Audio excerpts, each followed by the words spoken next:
मित्रों नमस्कार, मैं प्रदीप कुमार। आप देख रहे हैं पॉलिटिकल आइडिया। पॉलिटिकल आइडिया के आज के इस अंक में हम बात करेंगे पीएनबी घोटाला, पीएनबी लोन घोटाला के मुख्य आरोपी मेहुल चौकसी की गिरफ्तारी का।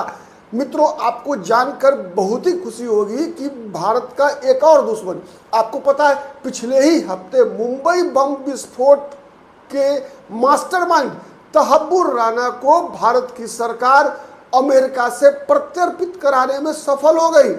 आज तहब्बुर राना भारत की जेलों में पहुंच चुका है। मुंबई बम विस्फोट कांड के मास्टरमाइंड तहब्बुर राना को अब भारतीय न्यायालयों के द्वारा सजा दी जाएगी।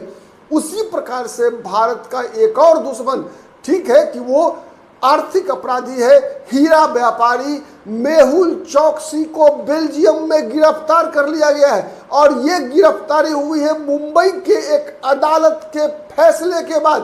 ओपन एंडेड वारंट मुंबई की अदालत ने जब जारी किया था मेहुल चौकसी के खिलाफ, उसके बाद भारत की जो सीबीआई है, सीबीआई के आग्रह पर बेल्जियम की पुलिस ने मेहुल चौकसी को गिरफ्तार कर लिया है। आपको पता होगा कि मेहुल चौकसी गुजरात का रहने वाला है, वहां का गुजराती है, हीरा व्यापारी रहा है और पंजाब नेशनल बैंक से फ्रॉड करके लोन लेने में वो सफल हो गया। और लोन लेकर वो रातों रात भारत छोड़कर लोन जब देने की मंशा उसकी नहीं रही तो वो भारत छोड़कर भाग गया। और विगत दिनों जब वो बेल्जियम में देखा गया था, ऐसा भारतीय जो गुप्तचर ब्यूरो है उनको ये पता चला कि मेहुल चौकसी बेल्जियम में देखा गया है। उसके बाद भारत की सीबीआई ने और भारत की सरकार ने बेल्जियम की सरकार से अनुरोध किया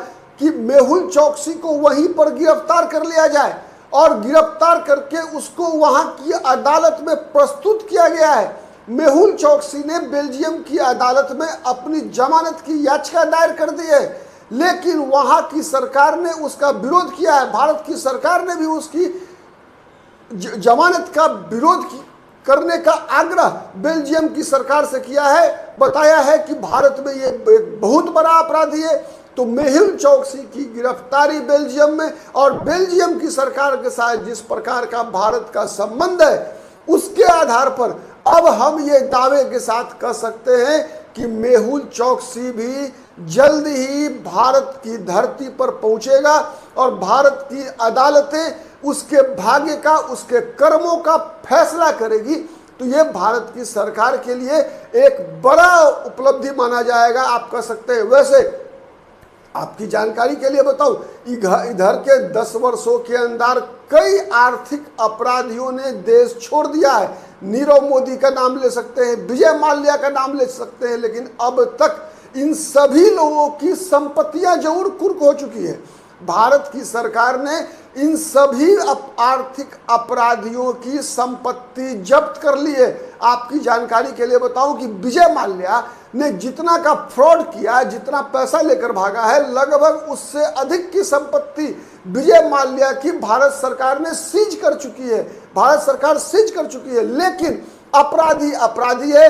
भारत की अदालतों को पूरा हक है, पूरा अधिकार है कि उसे उसी प्रकार सजा दिया जाए जिस प्रकार से आज तहब्बुर राना अंततः आप कह सकते हैं 2008 का मुंबई में हमला 2025 में तहब्बुर राना भारत को सौंपा गया, वो भी अमेरिका के द्वारा। तो ये कहीं ना कहीं भारत के जो विदेश नीति के अंदर जो कूटनीतिक पुट है उसकी कहीं ना कहीं ये सफलता है।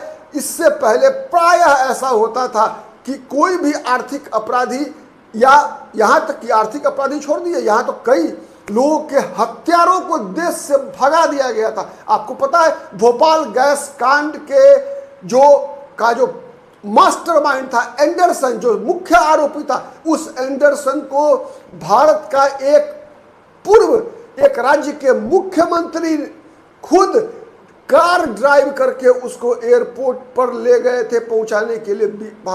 एक राज्य का मुख्यमंत्री एंडरसन को, भोपाल गैस त्रासदी का मुख्य अभियुक्त को हवाई जहाज पर छोड़ कर आए थे। ये भारत का इतिहास रहा है। ठीक है, भोपाल गैस कांड का जो मुख्य आरोपी था एंडरसन, उसको देश में सबसे बड़ा व्यक्ति उस दौरान मतलब भारत के प्रधानमंत्री का संरक्षण मिला और उस पर कुछ नहीं हो सका। ठीक है, तो ये भारत का इस प्रकार का इतिहास रहा है।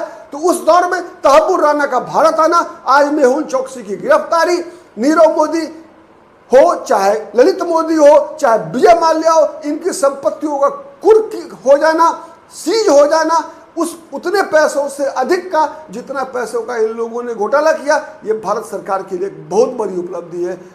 आज के लिए इतना ही। बहुत बहुत धन्यवाद। नमस्कार। जय हिंद, जय भारत।